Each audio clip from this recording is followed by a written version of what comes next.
Hello guys, welcome back.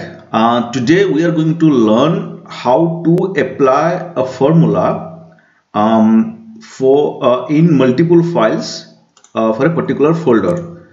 So let's say you have a folder like this. So here in my local drive, I have a folder called sample data, and here I have multiple files inside this folder. Okay, so what I'm going to tell you is like how, let's say I have a formula and I'm going to apply that formula for all the files that is inside this sample data. Okay, so if you see the data, then actually here this is 1st of January 2019, this is 2nd of January, 3rd of January 2019, and this is 28th of January 2019.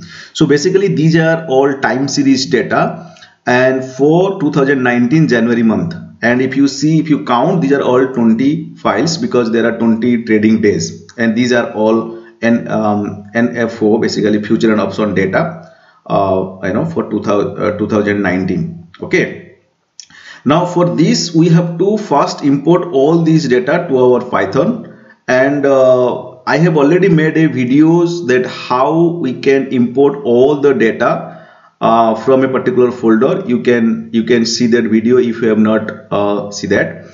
So anyway, I'm going to tell you that. So let's quickly start with that.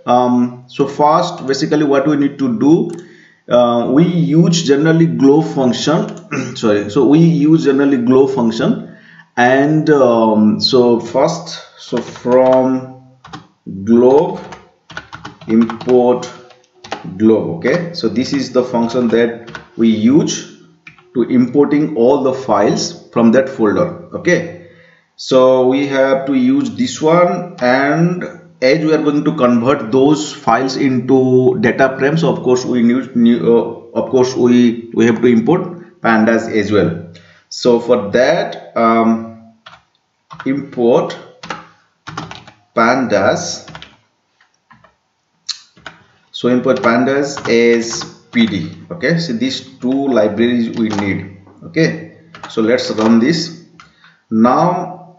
So what we need to do, first we have to import these files. Okay, so we have to use glob. Okay, and then so we have to give the path name. So let's see what is the path. So path is this one. So let's put it here, and you have to change this to /. All right, now we have to put a star here because whatever, irrespective of the name, whatever the name here, we will import all these. So for that we have to put a star because irrespective of the name, we are importing everything here in this folder. All right, so now if you do that, now you can see all the 20 files are here. Okay, all the 20 files are here. Now to work on these 20 files, so definitely we are converting this into a data frame. So for that, pd dot data frame, if you do that and you run it, now you can convert this into a data frame. If you see this data frame, and let's give the data frame name here. Maybe you can see data is equal to this, and then run data. All right, so you can see this one. So here if you can see, this is the index 0 to 19, which is 20 data point, because 20 working days, 20 trading days in a month, January month. And this is my column name. So as the column, we have not given any column name, so that's why it is showing the column name as 0. So let's change the column name to something else. Let's say change the column name to data dot columns is equal to give a name called, let's say, path, something like that. All right, if you do that, now if you see data, all right, now you can see we have changed the column name from 0 to path. Okay, so this is my data frame. Now the real challenge came here. So what we want to do, so for most of the cases, when you do the back test for all the files, okay, so you have to iterate your formula from 0 to 19. Okay, so first let's apply a formula on the first row, then we will learn how to iterate those formula and applying from 0 to 19. So let's access the first row. Okay, so to access that, what you need to do, so to access the first row, so of course data is my data frame name, so on column name is path, so data path. Okay, so I'm going to take the first row dot ILOC on my first row. First row is actually 0 index. So if you run what's that, ILOC.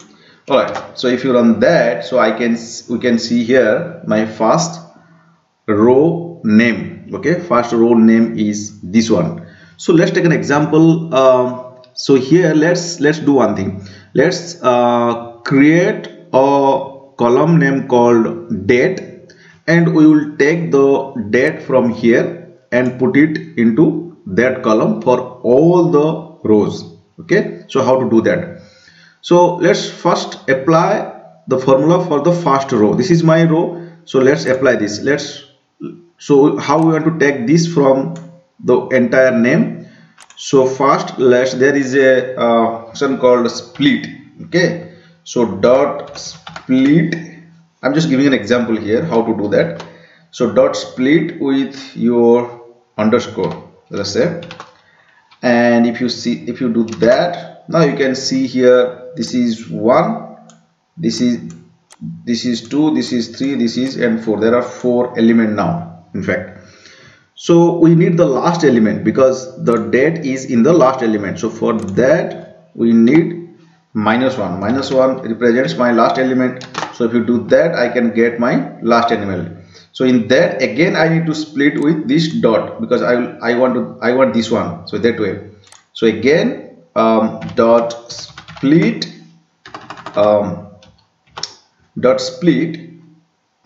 with the dot. Okay, so if you do that, now you can see this is my first element, this is my second element, so I need the first element, so I will do 0. Okay, so if you do that, now you can see this is what actually I am looking for. Now this what I did this for my first row. Now the question is how we are going to apply the same thing for all the rows. Okay, so for that, what you need to do, we are going to use a lambda function. Okay, how to do that? Okay, let's see. Let's save this into a data frame. Let's say if you say data and then you create a column name called date example. Okay, if you do like that, and if you see data, how it looks like is basically, see, this is what it looks like. So I have created a column called date, but here if you see, for the first row it is taking this one 1/1/2019, which is this, but for the second row also it has taken the same ILOC 0. But what I want is like every time it will keep changing, ILOC 0, then 1, then 2, something like that. So that here I need 2/1/2019, here I need 3/1/2019, something like that. Okay, and here I need 28/1/2019. This is what I actually really wanted to do. So how to do that? So here what I can do, let's say, so I'm going to use lambda function. So data and then I put date. Okay, this is date and is equal to, now this one already I have done, right? So data and then path.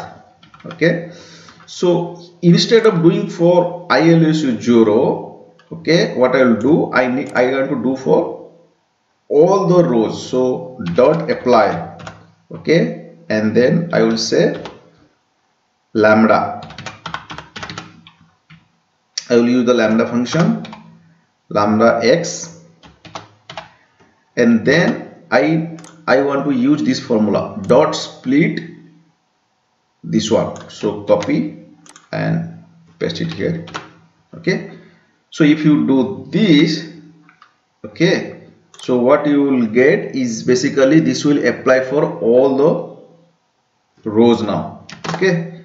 Now if you see data, okay, now if you see data, then you see here, this is 1st of January 2019, this is 2nd of January 2019, 3rd of January, 4th of January, this is keep on going, and here 28th of January 2019, okay.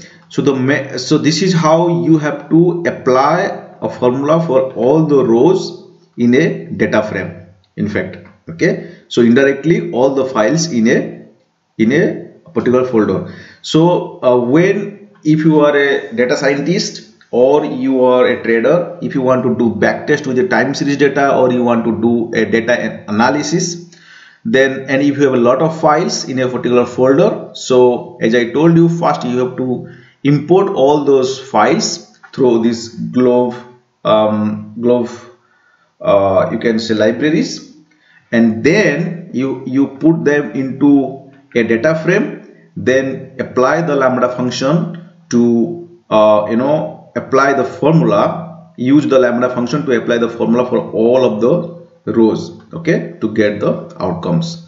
So this is a very short video, but this is very useful, and most of the time people got confused how to do that, and I got a lot of requests for it, so I made it. Hopefully this video help you guys to understand how to import multiple files from a particular folder, and for that also I have already made a video, please go through that as well.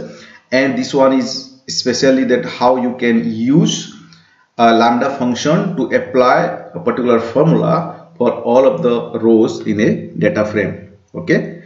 So thank you guys for watching this video. See you in the next videos. Thanks.